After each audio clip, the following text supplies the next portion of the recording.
দেখছেন কলকাতা টিভি। জেলার সারাদিন নিয়ে রয়েছি আমি তস্মিনা। শুরুতেই যে খবরে নজর রাখবো, আন্তর্জাতিক বিমানের জরুরি অবতরণ। মাঝ আকাশে এক কিশোরী অসুস্থ হয়ে পড়ায় অবতরণ। হাসপাতালে নিয়ে গেলে মৃত ঘোষণা করা হয় ওই কিশোরীকে। হঠাৎই অসুস্থ হয়ে পড়েন ওই কিশোরী এবং হাসপাতালে নিয়ে গেলে তাকে মৃত বলে ঘোষণা করেন চিকিৎসকরা। আর এ নিয়ে আরো বিস্তারিত জানবো, আমাদের সঙ্গে রয়েছেন প্রতিনিধি শাকিল মুস্তাক। শাকিল, ঠিক কি জানা যাচ্ছে? তোমাকে জানিয়ে রাখবো যে আন্তর্জাতিক বিমান কিন্তু জরুরি অবতরণ করে কলকাতা বিমানবন্দরে। মূলত এই বিমানটি ইরাক থেকে চায়নার উদ্দেশ্যেই রওনা দিয়েছিল।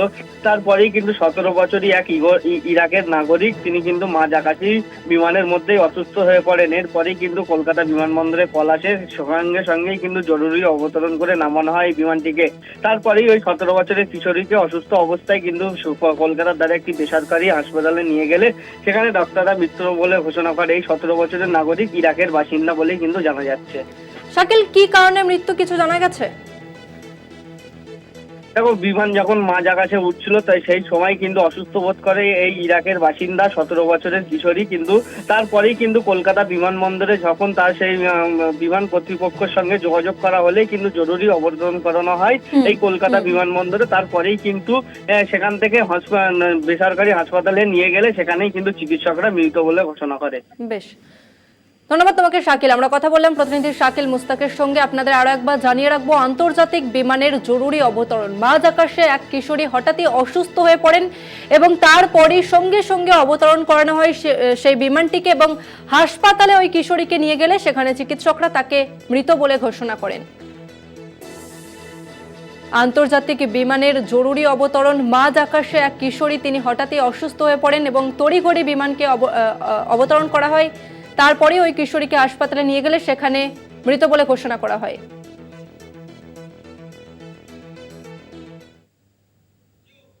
শিক্ষক বদলিতে সুপ্রিম ধাক্কা। শিক্ষক সংগঠনের শিক্ষক বদলিতে এসএসসির সিদ্ধান্তই চূড়ান্ত রায় বিচারপতি জে কে মহেশ্বরী ও সঞ্জয় কিষান কাউলের। চূড়ান্ত রায় দিলেন বিচারপতি জে কে মহেশ্বরী ও সঞ্জয় কিষান কাউলের। শিক্ষক বদলিতে চূড়ান্ত রায়। এই মুহূর্তে আমাদের সঙ্গে রয়েছে প্রতিনিধি পল্লব চট্টোপাধ্যায়। পল্লবদা, ঠিক কি রায় দিলেন এসএসসি? এসএসসি সংক্রান্ত এসএসসির যে শিক্ষকদের বদলি সংক্রান্ত সংশোধনী আইন, সেই আইনের একটা ধারা 10C ধারা, সেই 10C ধারা 2017 সালে যুক্ত হয় এবং সেই ধারা বলে কিন্তু যে কোনো সরকারি অনুদান প্রাপ্ত স্কুলের শিক্ষককে সরকার যদি চায় তাহলে কিন্তু যে কোনো জায়গায় বদলিটা করতে পারে। যদিও এই বদলির সরকারি সিদ্ধান্তটা কার্যকর করবে স্কুল সার্ভিস কমিশন। তো এইটা সেকেন্ডারি স্কুল টিচার্স অ্যাসোসিয়েশন প্রথমে কলকাতা হাইকোর্টে চ্যালেঞ্জটা করে, কিন্তু কলকাতা হাইকোর্ট সাফ জানিয়ে দেয় যে বদলির শর্তযুক্ত চাকরিতে এরকম ব্যবস্থা কিন্তু স্বাভাবিক। যদি আমরা সেই ব্যবস্থাটাকে আটকে দিই সেক্ষেত্রে কিন্তু অন্যান্য সরকারি চাকরি যারা করে এবং যাদের চাকরি বদলি শর্তযুক্ত তারাও কিন্তু একই যুক্তি নিয়ে তখন আদালতে কিন্তু আসবে। মূলত এই ব্যাখ্যা দিয়ে কিন্তু কলকাতা হাইকোর্ট অ্যাসোসিয়েশনের আর্জিটা বা মামলাটা খারিজটা হয়ে দেয়। কিন্তু কলকাতা হাইকোর্টের রায় অ্যাসোসিয়েশন চ্যালেঞ্জ করে সুপ্রিম কোর্টেতে, কিন্তু সুপ্রিম কোর্ট শুরুতে একটা স্থগিতাদেশ দেয়, কিন্তু আজকে সেই অন্তর্বর্তী স্থগিতাদেশ দিয়ে কলকাতা হাইকোর্টের রায়কেই কিন্তু সম্পূর্ণ মান্যতা দিয়েছে। ফলে রাজ্যের সরকারি অনুদান প্রাপ্ত স্কুলের শিক্ষকদের সরকার চাইলে যে কোনো জায়গায় কিন্তু এখন থেকে বদলি করতে পারবে। ধন্যবাদ আপনাকে পল্লবদা। আমরা কথা বললাম প্রতিনিধি পল্লব চট্টোপাধ্যায়ের সঙ্গে।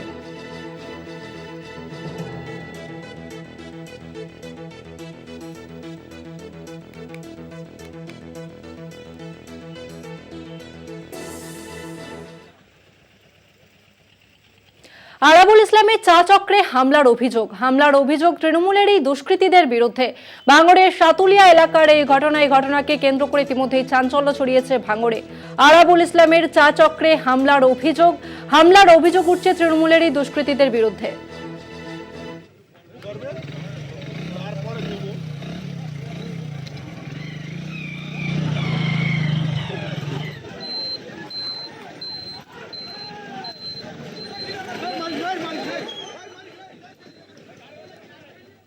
আরাবুল ইসলামের চা চক্রে হামলার অভিযোগ উঠছে তৃণমূলেরই দুষ্কৃতীদের বিরুদ্ধে। আর এই নিয়ে আরো বিস্তারিত জানবো, আমাদের সঙ্গে রয়েছে প্রতিনিধি জাহাঙ্গীর হোসেন। জাহাঙ্গীর, ঠিক কি অভিযোগ উঠছে? দেখো, তোমাকে জানিয়ে রাখি, দীর্ঘদিন ধরে আরাবুল ইসলাম জেলে ছিলেন, তারপরেই বাড়ি আসলেও কিন্তু গৃহবন্দী ছিলেন কার্যত। আর আজকে এদিন ভাঙড়ের ভবনপুর অঞ্চলে সাতুলিয়াতে একটি চা চক্রের অনুষ্ঠান করার কথা ছিল আরাবুল ইসলামের। আর সেখানেই যখন পৌঁছায়, সেখানেই একদল দুষ্কৃতী তাদের উপর অকৃত ভাষায় গালাগালি থেকে শুরু করে মারধর করার অভিযোগ ওঠে এবং উভয় পক্ষের বেশ কয়েকজন এই ঘটনায় আহত হয়। তো এই ঘটনার পর থেকেই তৃণমূলের পক্ষ থেকে কোনো রকম প্রতিক্রিয়া না পাওয়া গেলেও তবে তৃণমূলের গোষ্ঠীদ্বন্দ্ব আবারও একবার সামনে এসেছে। কারণ গতকাল তৃণমূলের একটি কর্মী সূচি ছিল, সেখানে কিন্তু মারধরের কথা উঠে এসেছিল। সেই ঘটনার পর আজকে প্রকাশ্যে দেখা যায় তৃণমূলের মারধরের ঘটনা। ধন্যবাদ তোমাকে জাহাঙ্গীর। আমরা কথা বললাম প্রতিনিধি জাহাঙ্গীর হোসেনের সঙ্গে। আপনাদের আরো একবার জানাবো, আরাবুল ইসলামের চা চক্রে হামলার অভিযোগ উঠছে তৃণমূলেরই দুষ্কৃতীদের বিরুদ্ধে। ভাঙড়ের সাতুলিয়া এলাকার এই ঘটনা। আরাবুল ইসলামকে অকথ্য ভাষায় গালাগালি করা হয় এমনটাই কিন্তু অভিযোগ উঠছে। এবং জেল থেকে ছাড়া পাওয়ার পর দীর্ঘদিন ধরেই গৃহবন্দী ছিলেন আরাবুল ইসলাম এবং তার চা চক্রে হামলার অভিযোগ উঠছে তৃণমূলেরই দুষ্কৃতীদের বিরুদ্ধে। যদিও তৃণমূলের তরফ থেকে এই যে অভিযোগ, তার সম্পূর্ণই অস্বীকার করা হয়েছে।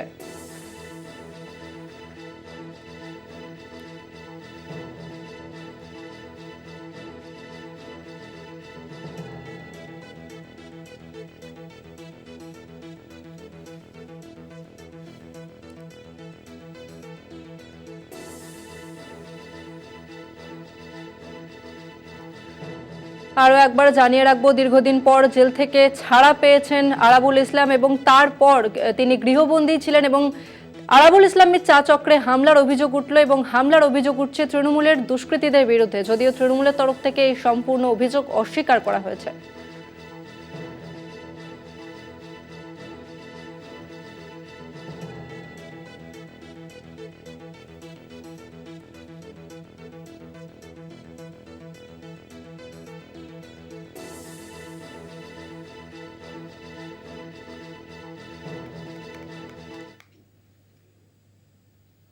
মুখ্য সচিবকে ফের ইমেল জুনিয়র ডাক্তারদের। 18 সেপ্টেম্বর নবান্নে মুখ্য সচিবের সঙ্গে বৈঠক হয় আন্দোলনকারীদের।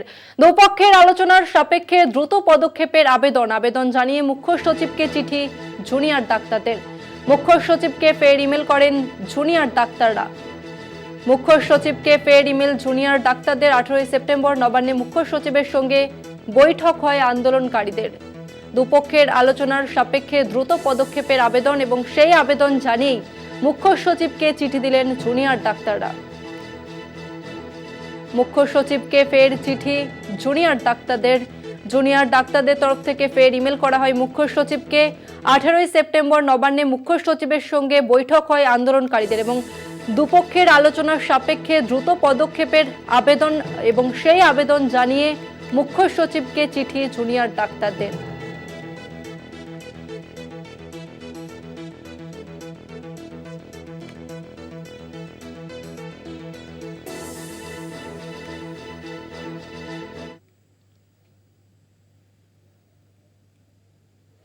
আরজিকরের পর আরাক মেডিকেল কলেজে threat culture. Cooch Behar MJN medical কলেজে থ্রেট কালচারের অভিযোগ। 2023 সালের 11 জুন কলেজের এক ছাত্রীর মৃত্যু। পরিবারের অভিযোগ 6 ঘন্টা পর খবর দেওয়া হয়। অভিযোগ, পরিবারকে মৃতদেহের কাছে যেতে দেওয়া হয়নি। কলেজে ভয়ের পরিবেশের কথা পরিবারকে জানায় ছাত্রী। পরীক্ষায় নকল হয় বলে অভিযোগ ছিল। ছাত্রীর অধ্যক্ষকে জানাতে বাধা দেয় মৃত ছাত্রী। পুলিশের বিরুদ্ধেও অভিযোগ। ঠিক কি বলেছেন মৃত ওই ছাত্রীর বাবা মা, শোনাবো আপনাদের।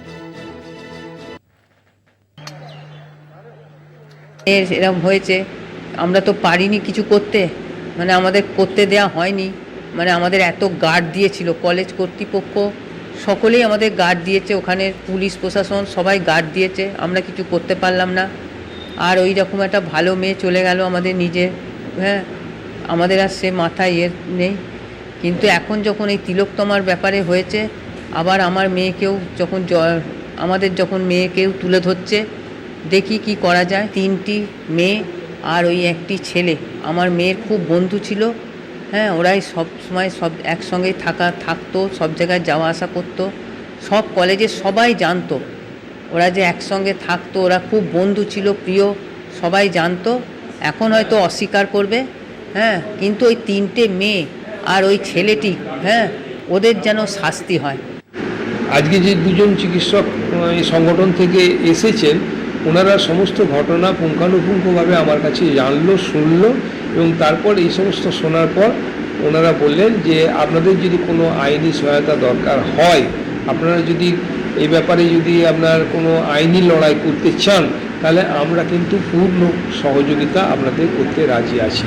এর জন্য আপনাদের কোনো আর্থিক বা মানে ফিজিক্যালি আপনাদের কোনো ফিজিক্যালি উপস্থিতি বা আর্থিক কোনো চাপবে না, বোঝা আপনাদের চাপবে না। এই ব্যাপারে আমাদের সঙ্গে বললো কথা।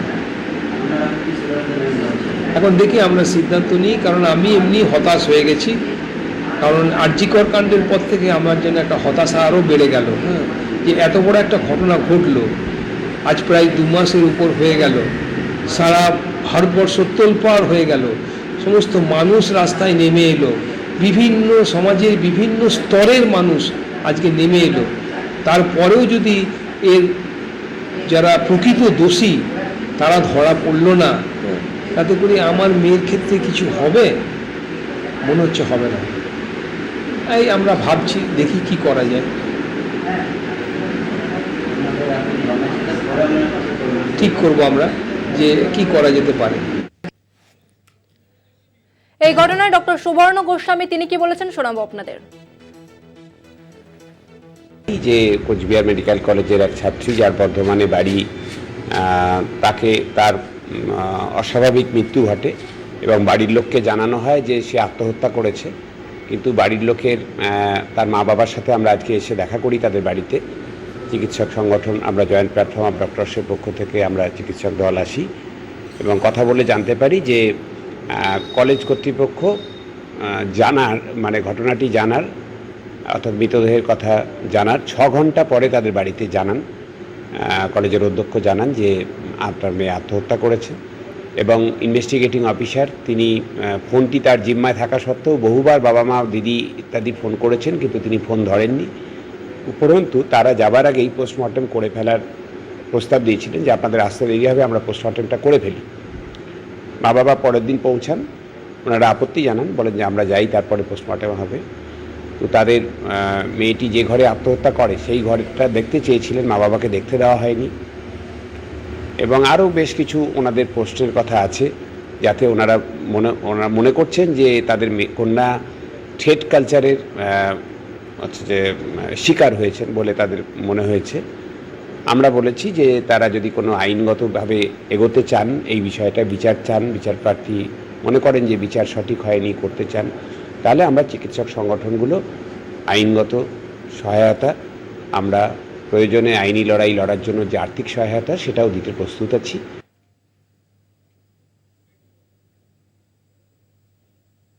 জেলা সারাদিনে এখন সময় একটা বিরতি, ফিরছি আরো অন্যান্য খবর নিয়ে, সঙ্গে থাকুন। দুর্গাপুজোতেও বৃষ্টিতে ভিজবে বাংলা। আজ থেকে 30 সেপ্টেম্বরের মধ্যে বৃষ্টি কমবে উত্তর ও দক্ষিণবঙ্গে। মহালয়া থেকে লক্ষ্মী পুজো পর্যন্ত বৃষ্টি হবে দক্ষিণবঙ্গে। স্বাভাবিকের থেকে বেশি বৃষ্টির সম্ভাবনা দক্ষিণবঙ্গে। আপনাদের আরো একবার জানিয়ে রাখবো, দুর্গাপুজোতেও ভিজবে বাংলা এবং দক্ষিণবঙ্গের বিভিন্ন জেলাতে কিন্তু বৃষ্টির সম্ভাবনা। আজ থেকে 30 সেপ্টেম্বরের মধ্যে বৃষ্টি কমবে উত্তর ও দক্ষিণবঙ্গে, তবে দুর্গাপুজোয় ভিজতে পারে বাংলা। আজ থেকে 30 সেপ্টেম্বরের মধ্যে বৃষ্টি কমবে উত্তর ও দক্ষিণবঙ্গে। মহালয়া থেকে লক্ষ্মী পুজো পর্যন্ত ফের বৃষ্টি হতে পারে দক্ষিণবঙ্গে। দক্ষিণবঙ্গের একাধিক জেলাতে বৃষ্টির সম্ভাবনা রয়েছে মহালয়া থেকে লক্ষ্মী পুজোয়। স্বাভাবিকের থেকে বেশি বৃষ্টির সম্ভাবনা দক্ষিণবঙ্গে, অর্থাৎ অতি ভারী বৃষ্টির সম্ভাবনা রয়েছে দক্ষিণবঙ্গের বিভিন্ন জেলাতে।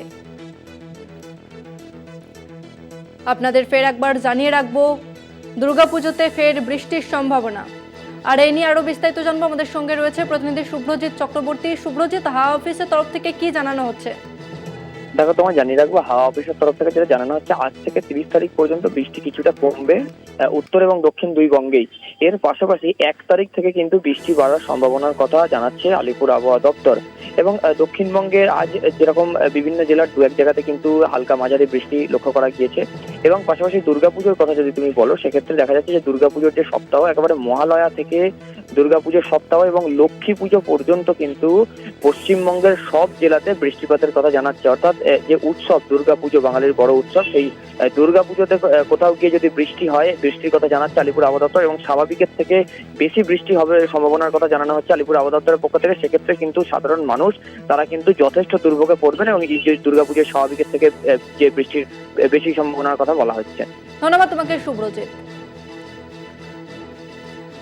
আবহাওয়া দপ্তরের তরফ থেকে কি বলা হচ্ছে শোনাবো আপনাদের।